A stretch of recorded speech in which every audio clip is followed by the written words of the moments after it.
harkiyyuu dabareen wal dhiqaa jedhama mitiire. Harrate sandura ogunda deebi'aa ijumaan se argu yoomin darraaba siinin deemadhaamu mangutoon ergadhaa yaada keenaa himi siinin maarii hadhaa. Ani maqaan koo Emmeen jedhama. Kanin dhaladhee guddadhe dachee magariituu Oromiyaa keessatti yeroo ta'u, yeroo ammaa kana immoo Saawud Arabiyaa magaalaa Riyaad keessa dalagaan jiraachaan jira. Akka carraa ta'ee mucaa biyya koo tokko waliin ergan biyya hambaa kanaatti dhufee karaa toora sooshaal miidiyaa wal barree haala naannoo keenya jiru gaggaafachuun eegale. Guyyaatii gara guyyaatti dubbiin keenyi dabalaa miidhagaa walammachaa waan dhufeef wal malee jechuu eegalle. Mucaan kunis turtii ji'oota muraasa erga lakkoofsisnee booda anaafsi jaalalaan otoo waliin taanee maali rakkoo qabamoo jechuun na gaafate. Innis kan inni jiraatu asuma Saawud Arabiyaa magaalaa Riyaad keessadha. Gaaffii jaalalaa dhiirotarraa keessummeessuun anaatiif haaraa waan hin taaneef akkuma gaaffii jaalalaa kaanii tole itti yaada jedheen qilleensa irratti isa qabe. Haa ta'uutii garuu dhugaatti na jaallatee bulteedhaaf akka na barbaadu natti hime. Nama na jaallatee na dhabe malee nama jaalladheen dhabe hagayoonaatti addunyaa kanarraatii waan hin qabneef yaadni koo ammas Yeronni hedduun addunyaa kanarratti waan dhalataniiriif carraa isa dhufu cufuuf carraa amma argatte kana ofirraa dabarsii wanta jedhamutu natti dhagahame. Giddu galeessumaan booddee yeroo inni na rakkisu tole haa ta'uu waliin taanaa yaada jedhu irrattis waliin galee. Harrate sandura ogunda deebi'aa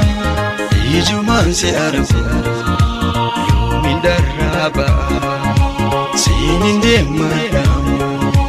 mangutoon ergadhaa yaada keenaa himi siinin maarii hadhaa.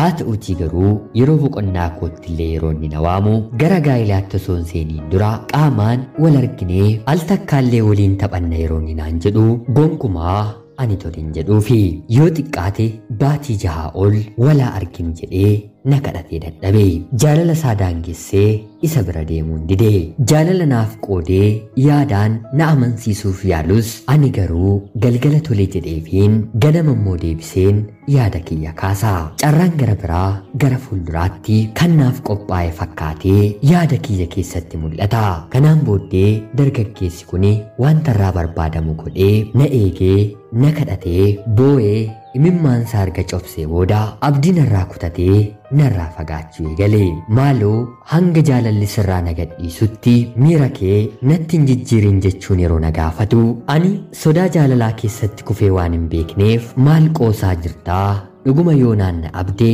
nan miidhama jechaa jirtaayii jechuun isan gaafadhe. Innis jaalalli maal akka ta'e akkanaaf hin galle yeroo baretti baay'ee natti gaddee garaa kutatee anarraa fagaate. Yeroo kaan guyyaa falkan almeeqa kan natti bilbilu bilbilli isaa hir'achaa dhuftee baatii 2 keessatti hinumaa guyyaatti illee al takkaa anaaf bilbiluu dide. Yeroonni naaf bilbiluu dhaabutti dabareen anaan jaalalli na qabee bilbila isaa guyyaatti al takkaa bilbilamtu akka hawwiitti yeroon eeggachuu jalqabu guutummaa guutuutti anarraa dhaabbatte. Kanaan booddees toora feesbuukii isaa irratti dubara tokko piroofaayilii isaa godhate. Inaaffaanis sammuu kiyya keessatti madduu jalqabe. Anarraa gargar bahee baatii 4 kan hin guunne keessatti yeroo gaa'ilaasaa jaalallee isaa waliin turtii misirrummaan cidha dabarsan suurota hedduu yeroo inni poosti godhuun arge. Harki dabareen wal dhiqaa akkuma jedhamu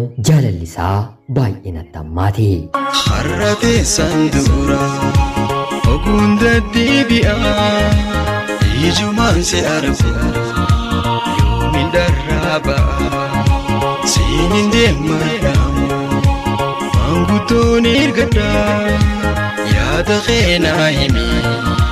siinin maarii hadhaa. haa ta'uutii garuu yeroon kiyya darbeera otuun ofirratti qoosuu carraan kiyya ni cufame carraa rabbi naaf fide yeroo hedduu boohee na kadhachaa ture baatii muraasa keessatti harka koorraa yeroo ba'uun arge gaddees gaabbees wantan fiduun dhabe ergan isa dhabee yerota garaagaraa waliin haasoo garaagaraa jalqabeen miira jaalalaa maddisiisuuf of keessatti yaaleen ture haa ta'uutii garuu amalaa fi suusii dargaggeessi kun na barsiise gonkumaa nama gara biraarraa natti urgaa'usaa ta'uu fooliinaaf kennuu hin dandeenye hangasaa nama na kadhatu mitiitii yeroon gaaffii jaalalaa lakki hin ta'u jedheen deebisu jala darbee guyyaa tokkoof illee kan na kadhatu dargaggeessa hanga yoonaatti argachuu hin dandeenye dubartiin tokko immoo dhiira tokko harka isheetti galfachuudhaaf bu'aa bahii hedduu keessa yoo ceesisuu baatte booddee jaalalli ishee karaatti hafuu akka danda'u eenyumaafiyyuu gaaffii kan namatti ta'u miti qabsaa'ee akka ani isa jaalladhu na godhee onnee kiyya kan bitu isa malee haga yoonaatti addunyaan kun siif hin qabu naan jette inni yeroo ammaa kanatti bultii dhaabbatee daa'imallee godhateera ani immoo guyyaadhaa gara guyyaatti wanta inni karaa toora sooshaal miidiyaa poosti godhu hordofeen keessa kootti cinca'ee gubachuurraa kan hafe malli gara biraa jireenya koof naaf hin argamne mee hiriyoonni koo jireenya koo boriitiif maal gochuu akkan qabu yaada keessan naaf qoodaatti ana obboleettii keessan jajjabeessa obboloonni koo hiriyoonni koo shamarran kan taatan immoo seenaa kiyyarraatii barnoota fudhadhaa nama isin jaallatu isiniin harka keessan galfatee bultoodhaaf isin kaadhimmachuu barbaadutti osoo qoosuu baattanii baay'ee natti tola addunyaan kun geengoo waan taateef wanti anaan har'a naga'e siniin immoo bor akka isin hin geenye kabajaan isin hin kadhadhaa ana obboleettii keessan SM dura jaalallee koo kan turte har'a immoo abbaa manaa taatee daa'imallee horattee haadha manaa kee waliin jiraachaa kan jirtu MA bultii keef milkii gaarii kanan siif hawwu magaalaa Riyaadirraa faadhaa nagaatti galatoomaa